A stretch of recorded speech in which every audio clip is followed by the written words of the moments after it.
جانے سے پہلے ایک بار اس سے ملنا ضروری ہے، چاہے کچھ بھی ہو۔ کم از کم پوری زندگی یہ دکھ تو نہیں رہے گا کہ اس سے دل کی بات نہیں کی تھی۔ اس نے بالآخر دل کی مانی اور بیٹھک کا دروازہ کھول کے صحن میں قدم رکھ دیا۔ چاند کی روشنی ہر طرف پھیلی تھی۔ سوچوں کے سمندر میں ڈوبی نور دیوار کے ساتھ پشت لگا کے آنکھیں بند کیے کھڑی تھی۔ تابش کی نظر اس پر پڑی تو قدم جم سے گئے۔ نہ آگے جانے کی ہمت تھی، نہ واپس مڑنے کا حوصلہ۔ اب کیا کرے کیا نہ کرے؟ نور نے آنکھیں کھول دی۔ پھر سے تابش کو اپنے سامنے دیکھ کے وہ حواس باختہ ہوئی اور الٹے قدموں پر چلتے وہ کمرے کی طرف بڑھی۔ نور پلیز میری ایک بات سن لیں۔ تابش جلدی سے آگے بڑھا۔ خدارا دور رہیں مجھ سے۔ نور چہرہ دوسری طرف کر کے بولی، میں چلا جاتا ہوں، بس ایک بار میری بات سن لیں۔ وہ بولا، مجھے آپ کی کوئی بات نہیں سننی۔ اگر آپ نہیں گئے تو میں بابا کو جگا دوں گی۔ وہ آگے بڑھی، نہیں پلیز ایسا مت کریں، بس میں آپ سے معافی مانگنا چاہتا ہوں۔ وہ گڑگڑانے لگا، کس بات کی معافی؟ بھی نور کی پشت تابش کی جانب تھی۔ شام میں اس طرح سے آپ کے قریب آنا میں شرمندہ ہوں۔ خود کو روک نہیں پایا۔ تابش نے سر جھکا لیا۔ کمال ہے نا، غلطی اور معافی کا ایک ہی طریقہ آپ کے پاس ہے۔ وہ طنز کر کے بولی، اور میں کیا کرتا؟ کل صبح آپ کے جانے سے پہلے ہی میں یہاں سے چلا جاؤں گا۔ ایک آخری بار آپ سے معافی مانگنا چاہتا ہوں۔ خدارا مجھے معاف کر دیں۔ وہ بولا۔ نور بنا کوئی جواب دیے آگے بڑھی۔ ایک بات اور سن لیجیے۔ تابش نے اسے روکا۔ نور کے قدم پھر سے رکے۔ مجھے نہیں پتا کہ یہ کیا ہے۔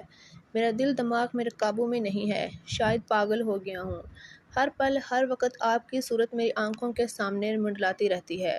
ہر لمحہ آپ کا خیال میرے ذہن کے ہر گوشے میں گردش کرتا ہے۔ اسے محبت کہتے ہیں تو یہ محبت ہے، اگر عقیدت کہتے ہیں تو عقیدت ہے۔ جو بھی ہے مجھے چین نہیں لینے دیتا۔ اس کی آنکھوں میں نمی اتر آئی۔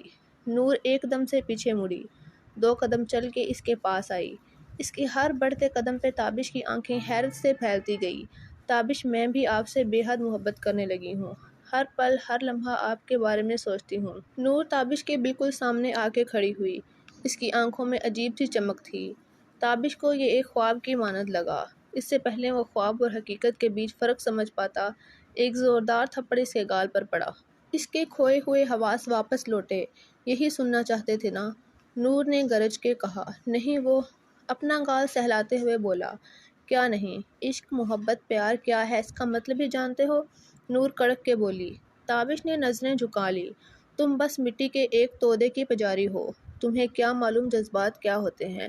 عشق اور محبت صرف ایک ذات سے منسوب ہے، اور وہ ذات اس خالق کی ہے جس نے اس مٹی میں روح بسائی۔ جسم تو بس ایک روح کا پردہ ہے، اور جو لوگ اپنے اس پردے کی حفاظت نہیں کر پاتے، ان کی روح پہ شیطان کا قبضہ ہو جاتا ہے، جیسے تمہاری روح شیطان کے قبضے میں ہے۔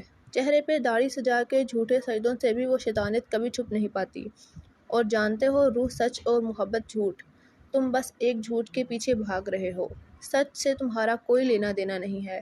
یہ کہہ کے واپس مڑی۔ میرے جذبات سچے ہیں، میں اس جسم سے نہیں روح سے متاثر ہوں۔ تابش نے اسے جواب دیا۔ میں تم سے اور تمہارے جذبات سے اچھی طرح واقف ہوں۔ تم ایک سیاہ پتھر کے علاوہ کچھ نہیں ہو، جو ایک نور پہ گرہن تو لگا سکتا ہے، پر خود کبھی روشن نہیں ہو سکتا۔ نور نے ایک گہری سانس لی اور اس کے سامنے کھڑی ہو گئی۔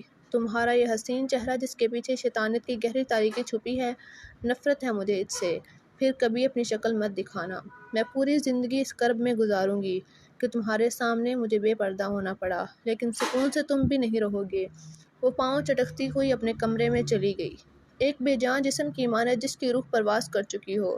تابش نے گھٹنے فرش پر ٹیک دیے۔ اس کی بے نور ہوتی آنکھیں ایک ہی سمت جم گئی تھی۔ چاروں طرف ایک خوفناک سناٹا چھا گیا۔ تو یہ تھی میری حقیقت، ایک سیاہ پتھر جو کبھی روشن نہیں ہو سکتا۔ فجر کے وقت بہت تیز بارش ہو رہی تھی۔ دروازے پہ دستک ہونے لگی۔ ابا جی دروازے پر پہنچے تو تابش کو دیکھ کے ان کے اوزان خطا ہوئے۔ وہ بارش میں بھیگتا ہوا سر جھکائے کھڑا تھا۔ تابش، وہ اس کی طرف بڑھے اور ہاتھ سے پکڑ کے اسے اندر لے آئے۔ کیا ہوا بیٹا؟ اس کی عجیب سی حالت دیکھ کے وہ شدید پریشان ہو گئے۔ تابش ابا جی سے لپٹ گیا اور پھوٹ پھوٹ کے رونے لگا۔ اس کے رونے کی آواز پہ ناصرہ بیگم دوڑتی ہوئی صحن میں پہنچی۔ فری اور فیضی بھی ان کے پیچھے آ گئی۔ کیا ہوا بھائی؟ فری پاس آ کے بولی۔ پہلے اسے اندر لے چلیں، بھیگ گیا ہے بیچارہ۔ فائزہ جلدی سے بھائی کے کپڑے نکالو۔ ناصرہ بیگم نے فیضی کو کہا۔ وہ جلدی سے تابش کے کمرے میں چلی گئی۔ ابا جی نے اسے بستر پر لیٹایا۔ تابش کا جسم تپ رہا تھا۔ اس کی اس حالت سے سبھی پریشان تھے۔ بھائی بتائیں نا کیا ہوا؟ فری کی آنکھوں میں آنسو تھے۔ بیٹا ابھی یہ اس حال میں نہیں ہے کہ جواب دے پائے۔ ابا جی نے فری کو اشارہ کیا۔ فری اور فیضی نے تابش کا بخار چیک کیا۔ گھر میں ضرورت کی سبھی میڈیسن موجود تھی۔ تابش کو میڈیسن دے کے وہ دونوں اس کے پاس بیٹھ گئی۔ تابش نیم بے ہوشی کی حالت میں تھا۔ ناصرہ بیگم بار بار فیضی اور فری کو بلا رہی تھی کہ تابش کو آرام کرنے دو، لیکن وہ ایک منٹ بھی اسے اکیلا چھوڑنے کے لیے تیار نہیں تھی۔ صبح سے رات ہو گئی لیکن تابش کی طبیعت نہیں سنبھلی۔ ابا جی فری اور فیضی سے بولے کہ وہ کسی ڈاکٹر سے رجوع کرتے ہیں، لیکن انہوں نے تسلی دی کہ وہ جلدی سے ہی ٹھیک ہو جائے گا۔ دیر رات اس کا بخار کم ہوا۔ سبھی گھر والے اس کے گرد جمع تھے۔ بیٹا یہ کیا حال بنا لیا ہے؟ ابا جی اس کی بڑی ہوئی داڑھی اور حالت سے پریشان تھے۔ کچھ نہیں بابا، بس اس نے نقاہت سے جواب دیا۔ بھائی آپ کی حالت دیکھ کے تو ہم گھبرا ہی گئے تھے، فری بولی۔ تابش نے مسکرا کے اس کی طرف دیکھا۔ او نہیں تو کیا، اور اتنے دن سے نہ فون کیا نہ خبر دی، ایسا کرتا ہے کوئی؟ فیضی بولی۔ اب تم دونوں کی جرح شروع ہو گئی، اسے آرام کرنے دو۔ ناصرہ بیگم نے دونوں بیٹیوں کو گھورا۔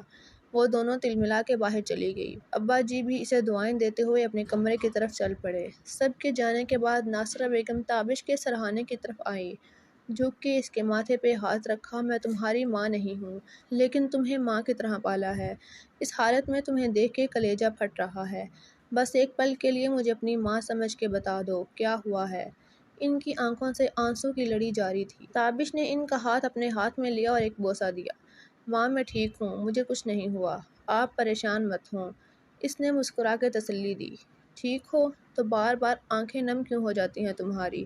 ناصرہ بیگم نے اس کے گال سے آنسو پونچھے۔ تابش کا ضبط پھر سے ٹوٹا۔ سینے میں دبی سسکیوں کو ہونٹوں کا رستہ مل گیا۔ نہیں بتانا چاہتے تو مت بتاؤ، پر ایسے مت رو۔ ناصرہ بیگم نے اس کے بالوں میں اپنی انگلیاں پیوست کر کے سہلانا شروع کیا۔ تابش نے آنکھیں بند کر لی۔ چلو اب تم آرام کرو، اس سے پہلے کہ تمہاری بہنیں پھر سے سوار ہو جائیں، وہ مسکراتے ہوئے بولی۔ ناصرہ بیگم کے جانے کے بعد تابش نے منہ تکیے میں چھپا لیا اور آنسوؤں کا سمندر تکیے کی سفید چادر میں سمانے لگا۔ ناصرہ بیگم ناشتے کی ٹیبل سجانے میں مصروف تھی۔ ابا جی نے ہاتھ میں صبح کا اخبار تھام رکھا تھا۔ فیضی اور فری کو کالج جانے میں دیر ہو رہی تھی۔ امی کو جلدی کی آواز لگاتے وہ کھانے کی ٹیبل پر آ بیٹھی۔ تابش آہستہ آہستہ قدم اٹھاتے ہوئے ان سب کے ساتھ آ کے بیٹھ گیا۔ سب کے چہروں پر ایک مسکراہٹ سی پھیل گئی۔ اتنے دنوں بعد تابش اپنے کمرے سے نکل کے ان کے ساتھ آ بیٹھا تھا۔ ناصرہ بیگم نے جلدی سے پلیٹ اس کی طرف بڑھائی۔ ناشتہ ختم کر کے وہ کھڑا ہوا۔ بابا دکان کی چابی مجھے دیں، میں دکان کھولتا ہوں، آپ آرام سے آ جائیے گا۔ سب کی حیرت زدہ نظریں اس کے چہرے پر جم گئی۔ دکان کی چابی؟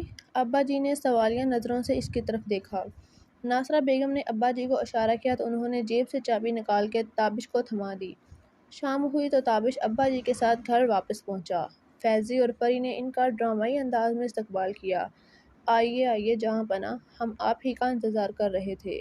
دونوں سر جھکا کے تابش کے سامنے کھڑی ہو گئی۔ آپ لوگ منہ ہاتھ دھو لیں، میں کھانا لگاتی ہوں، ناصرہ بیگم آ کے بولی۔ تابش کھانے کی ٹیبل پر پہنچا تو پورا ٹیبل طرح طرح کے کھانوں سے سجا تھا۔ تابش خاموشی سے کرسی پر بیٹھ گیا۔ جہاں پناہ یہ سب انتظامات آپ کے لیے ہیں، فیضی بولی۔ میرے لیے؟ تابش نے اس کی طرف دیکھا۔ جی ہاں آپ کے لیے۔ بھئی آج ہمارے بھائی کا دکان پر پہلا دن تھا، پارٹی تو بنتی ہے، فری بولی۔ تم لوگ اپنے ڈرامے ختم کرو اور کھانا کھانے دو آرام سے۔ ناصرہ بیگم نے دونوں کو گھورا۔ وہ دونوں چپ ہو گئی۔ کھانا ختم ہونے کے بعد تابش اپنے کمرے میں جانے لگا۔ بیٹا تھوڑی دیر ہمارے ساتھ بیٹھا کرو، کیا ہر وقت کمرے میں گھسے رہتے ہو؟ ابا جی بولے۔ جی بابا۔ وہ واپس اپنی کرسی پر بیٹھ گیا۔ تابش کے برتاؤ میں ایک واضح تبدیلی تھی۔ ہر وقت خاموش اور سوچوں میں ڈوبے رہنا ایک عادت سی بن گئی تھی۔ اس میں یہ تبدیلی دیکھ کے سب پریشان تھے۔ آپ بھی حد کرتے ہیں، پورا دن کام سے تھکا ہارا آیا ہے، اسے آرام کرنے دیں۔ ناصرہ بیگم نے تابش کے خاموش چہرے کو پڑھ لیا تھا۔ اچھا بیٹا جاؤ، آرام کرو، ابا جی بولے۔ وہ اٹھ کے اپنے کمرے میں چلا گیا۔ تھوڑی دیر بعد فیضی اور فری اس کے کمرے میں آ گئی۔ بھائی، فری بولی۔ جی، اس نے جواب دیا۔ ہمارا بھائی ایسا تو کبھی نہیں تھا، فری نے خفگی سے کہا۔ کیسا؟ تابش پوچھنے لگا۔ جیسے آپ اب ہو، نہ ہنستے ہو نہ بات کرتے ہو، بس ہر وقت اداسی اداسی، ایسا کیا ہوا ہے؟ وہ بولی۔ کچھ نہیں بابا، سچی میں ٹھیک ہوں، وہ مسکراتے ہوئے بولا، کچھ بھی ٹھیک نہیں ہے، نہیں بتانا تو مت بتائیں۔ فیضی خفا ہو کے بولی، فیضی مجھے پتا ہے یہ ایسے کیوں بنے ہوئے ہیں۔ پری فیضی کی طرف دیکھ کے بولی، کیوں بنے ہوئے ہیں؟ فیضی نے پوچھا، ارے یاد نہیں، جب ہم نے بھائی کی لوکیشن ٹریس کی تھی انہوں نے وعدہ کیا تھا کہ ہم ابا جی کو اس بارے میں نہ بتائیں تو یہ ہماری ایک بات مانیں گے۔ فیضی نے اسے یاد دلایا، ہاں یاد ہے یاد ہے۔ اس کا مطلب اسی ڈر سے یہ اداسی کا ڈرامہ کر رہے ہیں۔ فیضی بولی، او نہیں تو کیا، پر ہم بھی ایسے چھوڑنے والے نہیں ہیں۔ اس بار پہلے انہیں ایک سرپرائز ملے گا، اس کے بعد یہ ہماری بات مانیں گے۔ پری تابش کا چہرہ دیکھتے ہوئے بولی، اتنے میں عشاء کی اذان ہوئی، چلو اب تم لوگ جاؤ، میں نماز پڑھتا ہوں۔ تابش بستر سے اٹھ کھڑا ہوا، وہ دونوں مسکراتے ہوئے چلی گئی۔ تابش نے نماز کے بعد دعا کے لیے ہاتھ بلند کیے، پھر دونوں ہاتھ اپنے چہرے پر رکھ کے پھسر پھسر کے رونے لگا۔ مالک جو کرب میں نے اپنی جھولی میں بھرا ہے اس کی سزا میں تا حیات جھیلنے کو تیار ہوں، پر اسے اس کرب کی قید سے آزاد کر دے۔ جس کا نام نہ لینے کی قسم کھائی ہے بس یہی ایک دعا سن لے، اس کے بعد کوئی خواہش باقی نہیں ہے۔ بھائی آپ ایسے اندر نہیں آ سکتے، پہلے آنکھیں بند کریں۔ فیضی گھر کے دروازے کھول کے بولی، کیوں کیا ہوا؟ تابش نے حیران ہو کے پوچھا، بس کہہ دیا نا، وہ حاکمانہ انداز میں بولی۔ اچھا بابا لو کر لی بند۔ تابش آنکھیں بند کرتے ہوئے بولا۔ فیضی اسے ہاتھ سے پکڑ کے کمرے کے اندر لے گئی، چلیں اب ہاتھ آگے کریں، پر آنکھیں بالکل نہیں کھولنی۔ فیضی بولی۔ تابش نے ہاتھ آگے بڑھایا، فیضی نے اس کے ہاتھ میں کسی کا ہاتھ رکھ دیا اور بولی، گیس کریں یہ کون ہے؟ ارے یار کیا کر رہے ہو تم لوگ؟ تابش نے جلدی سے ہاتھ پیچھے کیا اور آنکھیں کھول دی۔ سمی۔ تابش نے اپنے سامنے کھڑی ہوئی لڑکی کو دیکھ کے کہا، جواباً اس نے ایک قہقہ لگایا، بھائی آپ نے چیٹنگ کی ہے، یہ غلط ہے۔ فیضی خفا ہو گئی، ہیلو تابش۔ سمی بولی، السلام علیکم۔ تابش نے سلام کیا، وعلیکم السلام۔ ارے یار تمہارا بھائی صرف شکل سے ہی نہیں عادتوں سے بھی مولوی بن گیا ہے۔ وہ فیضی کی طرف دیکھ کے بولی، آپ کب واپس آئی؟ تابش نے پوچھا، کافی دن ہو گئے ہیں، میں تو پہلے بھی یہاں سے ہو کے گئی ہوں، تب آپ گم تھے۔ سمی مسکراتے ہوئے بولی، فیضی تمہارے گھر میں مہمانوں کو کھڑا ہی رکھا جاتا ہے؟ وہ فیضی کی طرف مڑ کے بولی، او سوری، بیٹھیں آپ۔ تابش شرمندہ ہو کے بولا، تھینکس۔ وہ صوفے پہ بیٹھتے ہوئے بولی، آپ لوگ باتیں کریں، میں چائے لے کے آتی ہوں۔ فیضی بولی، نو پلیز، نو ٹی نو کافی۔ سمی اسے اشارہ کر کے بولی، ارے کیوں؟ فیضی نے پوچھا، بابا یو نو اسکن پرابلم چائے، تمہاری چائے کے چکر میں پمپلز کو دعوت نہیں دے سکتی۔ سمی ہنستے ہوئے بولی، اف، جوس تو چلے گا؟ اس نے پوچھا، یس وائی ناٹ۔ سمی نے سر ہلایا۔ تابش خاموش بیٹھا دونوں کی باتیں سنتا رہا۔ سو مسٹر تابش کیا چل رہا ہے لائف میں؟ سمی تابش سے مخاطب ہوئی، کچھ نہیں، بس بابا کے ساتھ شاپ پر ہوتا ہوں۔ تابش نے جواب دیا، واٹ شاپ پہ؟ سیریسلی؟ فیضی اور پری بتا رہی تھی کہ تم باہر جانے کا پلان کر رہے ہو۔ وہ ڈرامائی انداز میں بولی، پلان تو تھا پر اب نہیں ہے، بس یہیں رہنا ہے۔ تابش نے سر ہلایا، کم آن، کیوں لائف کا بینڈ بجانے پہ تلے ہو؟ MBA فائنانس کر کے تم ہارڈ ویئر کی شاپ چلا رہے ہو، I can't believe this, seriously? وہ حیران ہو کے بولی، شاپ چلانے میں کیا پرابلم ہے؟ پہلے میں بھی یہی سوچتا تھا، یہ کام میرے لیول کا نہیں ہے، پر جب سے شاپ پر بیٹھا ہوں تو اندازہ ہوا کہ نوکری سے 4 گنا اچھا کام ہے، اور ویسے بھی بابا کو میری ضرورت ہے۔ تابش نے واضح کیا، OMG، تم تابش ہی ہو نا؟ I can't believe this man, let me check that. وہ اس کے بالکل سامنے آ کے کھڑی ہوئی اور ماتھے سے بال ہٹا کے چہرہ غور سے دیکھنے لگی۔ تابش نے اپنا چہرہ پیچھے کیا اور ہڑبڑا کے کھڑا ہوا، آپ یہ کیا کر رہی ہیں؟ وہ تلملا گیا، ریلیکس، تم تو ایسے ڈر گئے ہو جیسے میں ابھی تمہارا ریپ کر دوں گی۔ اس نے ایک زوردار قہقہ لگایا، یہ کیا بےہودگی ہے؟ تابش تپ گیا۔ تابش کم آن، اتنا مائنڈ کیوں کر رہے ہو؟ ہم اتنے پرانے دوست ہیں، تمہارا اتنا بدلا ہوا رویہ سمجھ سے باہر ہے۔ وہ سنجیدہ ہو کے پیچھے ہٹی۔ اتنے میں فیضی بھی کمرے میں آ گئی، اس کے ہاتھ میں ٹرے تھی جس پر 2 چائے کے کپ تھے اور ایک جوس کا گلاس۔ یہ لیں گرما گرم چائے اور ٹھنڈا جوس۔ اس نے ٹرے ٹیبل پر رکھ دی۔ دونوں کی طرف سے کوئی جواب نہیں آیا۔ کیا ہوا؟ آپ لوگ اتنا چپ چاپ کیوں بیٹھے ہیں؟ اس نے دونوں کے چہروں پر نظر دوڑائی، اپنے بھائی سے پوچھو۔ سمی غصے میں تلملاتی ہوئی کمرے سے باہر چلی گئی۔ تابش الماری کی طرف بڑھا، بھائی یہ کیا ہے؟ کیا کہا آپ نے اسے؟ فیضی اکتا کے بولی، کچھ نہیں، میں نے کیا کہنا ہے؟ تابش الماری سے کپڑے نکالتے ہوئے بولا، تو وہ ایسے روٹھ کے کیوں چلی گئی؟ فیضی تابش کے پاس آ کے کھڑی ہوئی۔ بابا کچھ نہیں کہا میں نے، اسے چھوڑو، یہ بتاؤ باقی لوگ کہاں ہیں؟ تابش اس کی طرف مڑا۔ امی کے کچھ ٹیسٹ کروانے تھے، بابا اور فری ان کے ساتھ لیبارٹری گئے ہیں، میں سیمی کے ساتھ رک گئی، فیضی بتا کے سیمی کے پیچھے چلی گئی۔ فیضی جب کمرے میں پہنچی تو سیمی بیڈ پہ الٹی لیٹی ہوئی تھی اور شاید رو بھی رہی تھی۔ کیا ہوا، تم رو رہی ہو؟ وہ اس کے ساتھ بیڈ پر بیٹھ گئی۔ یار تمہارا بھائی خود کو سمجھتا کیا ہے؟ آئی ڈونٹ نو، اتنی اکڑ کس بات کی ہے اسے؟ سیمی اٹھ کے بیٹھ گئی۔ ارے ایسا نہیں ہے، تمہیں غلط فہمی ہوئی ہے، بھائی میں اکڑ بالکل بھی نہیں ہے، فیضی نے سمجھایا۔ کم آن، خود دیکھ کے آئی ہوں، سیمی خفا ہو کے بولی۔ اچھا بتاؤ نا بات کیا ہوئی ہے؟ فیضی سنجیدہ ہو کے بولی۔ تھینک یار، مجھے گھر جانا ہے، میں ممی کو کال کرتی ہوں۔ وہ بیگ سے اپنا موبائل نکالنے لگی۔ Seemi are you crazy? تم خالہ سے 5 دن کی اجازت لے کر آئی ہو، چند گھنٹوں میں اکتا گئی۔ فیضی نے اس کے ہاتھ سے بیگ چھینا۔ یار بیگ دو، مجھے نہیں رہنا یہاں۔ وہ چڑ گئی۔ ہرگز نہیں، ایسے کیسے تم چلی جاؤ گی؟ فیضی بیڈ سے نیچے اتر کے کھڑی ہو گئی۔ مجھے تابش سے ایسے بیہیویئر کی امید نہیں تھی۔ اس کی آنکھیں نم ہونے لگی۔ او مائی سویٹ ہارٹ، فیضی نے جا کے اسے گلے لگایا۔ سیمی اپنے آنسو پونچھنے لگی۔ چلو میں بھائی سے بات کرتی ہوں، وہ تمہیں سوری بولیں گے۔ فیضی نے اسے تسلی دی۔ نو، آئی ڈونٹ نیڈ سوری، وہ ناگواری سے بولی۔ ایسے کیسے؟ سوری تو بولنا پڑے گا انہیں، فیضی بولی۔ سیمی چپ ہو گئی۔ تھوڑی دیر بعد باقی لوگ بھی واپس آ گئے۔ رات کا کھانا لگا تو امی نے فیضی سے کہا کہ سیمی کو کھانے کے لیے بلا لیں، پر سیمی نے بھوک نہ ہونے کا بہانہ کیا۔ فیضی نے فری کو چپکے سے بتا دیا کہ وہ بھائی سے ناراض ہے، اس لیے کھانا نہیں کھا رہی۔ وہ دونوں تابش کے کمرے میں پہنچی۔ بھائی آپ نے سیمی سے ایسا کیا کہہ دیا کہ وہ کھانا نہیں کھا رہی؟ بار بار گھر جانے کی ضد کر رہی ہے، فری نے آتے ہی تابش کو گھیرا۔ میں نے کچھ نہیں کہا اسے، کیوں تم لوگ میرے پیچھے پڑے ہو؟ تابش چڑ گیا۔ کوئی نہ کوئی بات تو ہوئی ہوگی، بلا وجہ وہ ایسا کیوں کرے گی؟ فیضی بولی۔ اب میں کیسے سمجھاؤں تم لوگوں کو؟ تابش بیزار ہو کے بولا۔ ہمیں سمجھانے کی ضرورت نہیں ہے، بس آپ اسے سمجھائیں اور اس کو سوری بولیں، گیسٹ ہے وہ، فری بولی۔ اچھا بابا، میں ہی معافی مانگ لیتا ہوں۔ تابش کھڑا ہوا۔ کمرے میں پہنچا تو سیمی لیپ ٹاپ پہ نظریں جمائے بیڈ پر بیٹھی تھی۔ تابش کی آواز پر اس نے سر اٹھا کے دیکھا، پھر خفگی سے نظریں پھیر لی۔ اگر آپ کو میری کسی بات سے دکھ پہنچا تو میں معافی چاہتا ہوں، لیکن کھانے پہ اپنا غصہ مت نکالیں، تابش مؤدبانہ انداز میں بولا۔ اوہ کتنے مہمان نواز ہیں آپ، پہلے غصہ کیا اور اب معافی مانگ کے سب صحیح کرنے کی کوشش کر رہے ہیں۔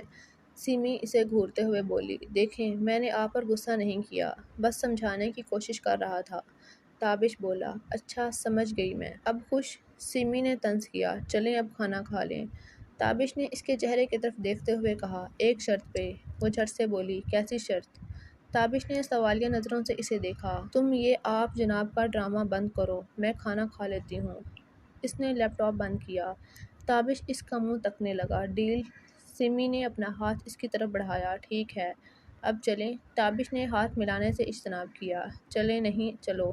اوکے، سیمی بیڈ سے اترتے ہوئے بولی۔ اوکے، تابش نے سر جھکا لیا۔ وہ سیمی کے پیچھے پیچھے جا کے کھانے کی ٹیبل کی طرف بڑھا۔ سیمی بیٹا، فیضی بتا رہی تھی کہ تمہیں بھوک نہیں ہے، ناصرہ بیگم نے اسے سیمی سے پوچھا۔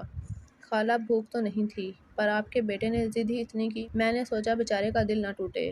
کیوں تابش؟ وہ شرارتاً بولی۔ تابش نے کوئی رد عمل نہیں دیا۔ فیضی اور فری دبی ہنسی ہنسنے لگی۔